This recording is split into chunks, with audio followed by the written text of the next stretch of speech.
In Central Florida for the last 30 years. Tim owns a local IT company, Taylor Works, that employs 15 people and does millions of dollars in business each year. He will tell us what he feels is the simple secret to his success in business and can apply to anyone in any field and in life. Please join me in welcoming Tim Taylor. Thank you.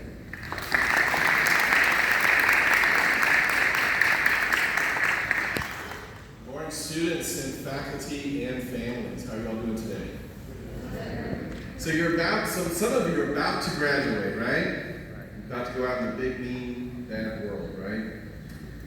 How many of you will be working at a job soon? All of you, right? Do you want to succeed in your career?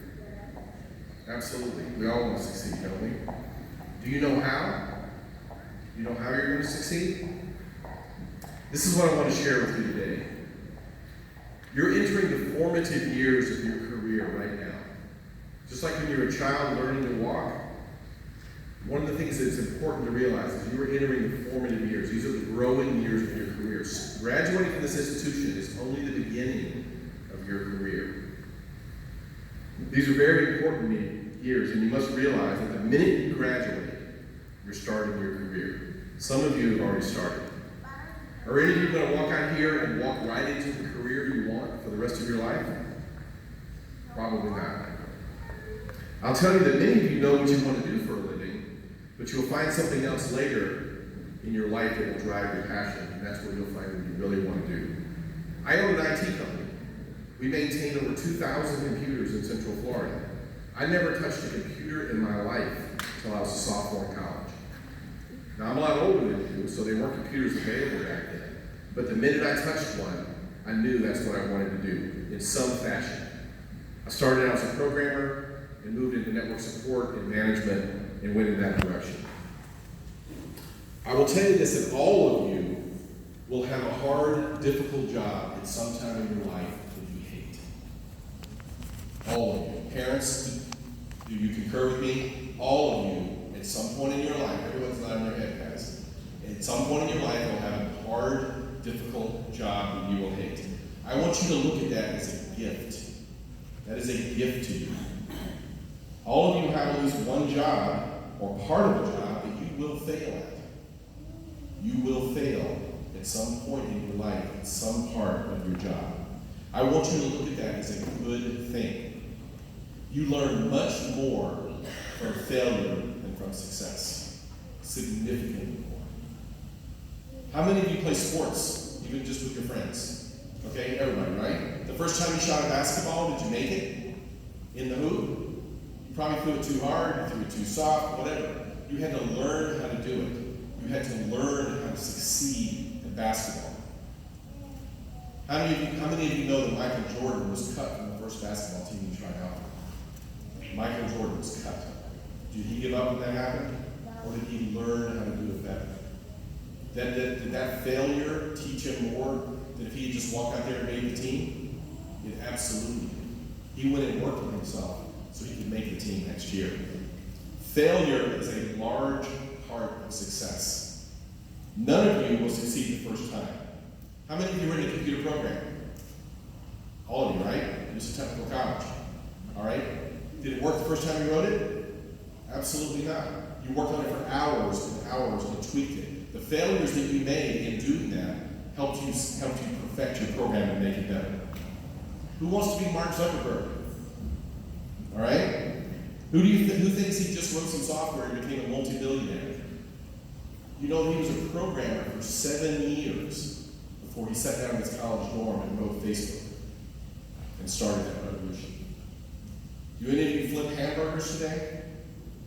Some of you probably do, or you may soon. Did you know with the right work ethic, you'll be a shift manager one day? Then maybe after that, the assistant manager of the restaurant. And then maybe the manager of the restaurant. Do you know what those guys make? They make pretty good money. Do you know how many of the people who own McDonald's franchises today started flipping burgers in the beginning of their career? So look at your career like that. You're not going to walk out and be in the upper echelon when you start. You will start at the bottom, and you will work hard, and you will succeed if you do. My older brother is an attorney in Memphis. My little brother is a plumber.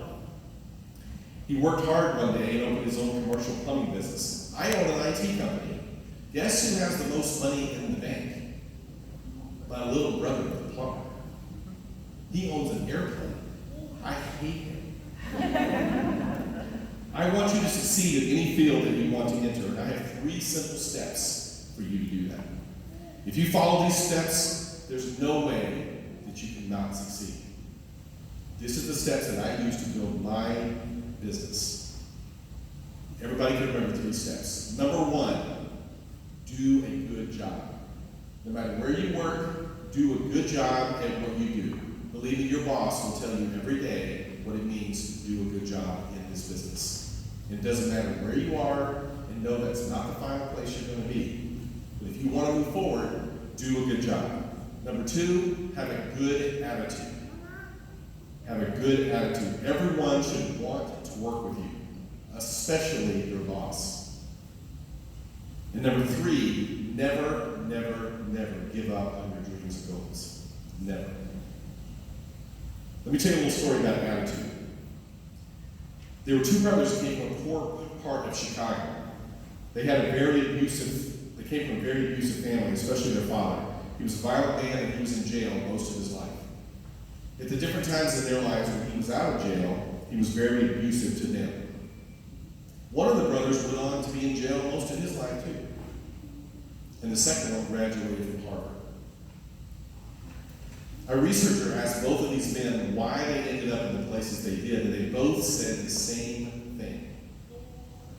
How could I be anywhere else with the father I had? One person took his negative experiences and let his negative attitude rule his life. The other one took his negative experiences, and with the right attitude, he succeeded. Let's talk 1 minute about never giving up.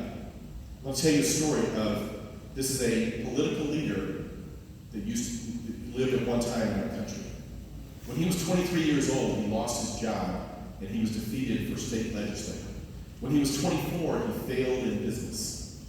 When he was 26, his girlfriend died. When he was 27, he had a nervous breakdown.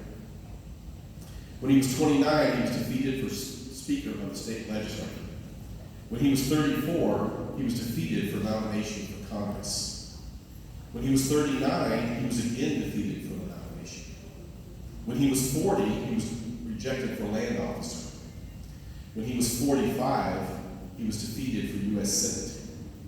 When he was 47, he was defeated for nomination for vice president. When he was 49, he was again defeated for Senate. When he was 51, he was elected the 16th president of the United States. That man was Abraham Lincoln. Did he give up on his dreams and goals? Did you see how long it took him to get there? What do you think he learned from all of those failures? Now, he had some successes in between all those failures, but that's what happens. My own story is I worked for a large company for 13 years. I was a computer programmer. When I came in the organization, I was a lowly computer programmer on our big mainframe. When I left the organization 13 years later, I was the assistant to the president of the whole organization. When the day I left, I went to work for a very small company. It was the worst year of my life. It also ended up being the best year.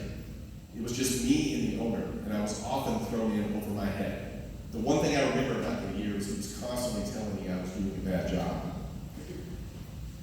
After that year, I broke down and I started my own company, literally out of the trunk of my car. I was 40 years old. I had 3 kids. I had a mortgage. I had 2 car payments, and I had $500 in the bank. And I said, I'm going to create the best IT company in Central Florida or die trying. And I have done exactly that. And the way I did it was I did the 3 things. Let's all say them together. I did a good job, I had a good attitude, and I never, never, never gave up. I want you to know I had 17 years of experience before I started my own company. Let's repeat those one more time. Number 1, do a good job. Have a good attitude. and never, never, never give up. If you do those three things, I don't care what field you go into, there's no way that you cannot succeed. Thank you. God bless you. And if I can help you